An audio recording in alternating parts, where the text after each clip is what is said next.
ओळखलत का सर मला? नाही ओळखलं. कुठची का तू? जळगाव.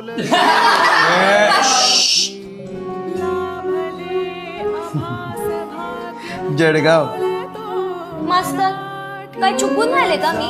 राहिली ना, मराठी भाषा शिकायची राहिली. म्हणजे मी बोलते ती मराठी नाही का? बस बस. ए बाळा तू वाच रे.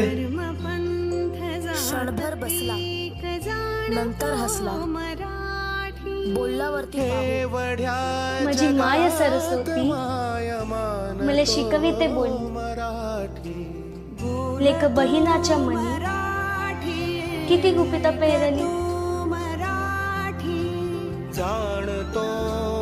मास्तर पुस्तकामध्ये तर मी जे म्हणते तेच लिहिलं आहे.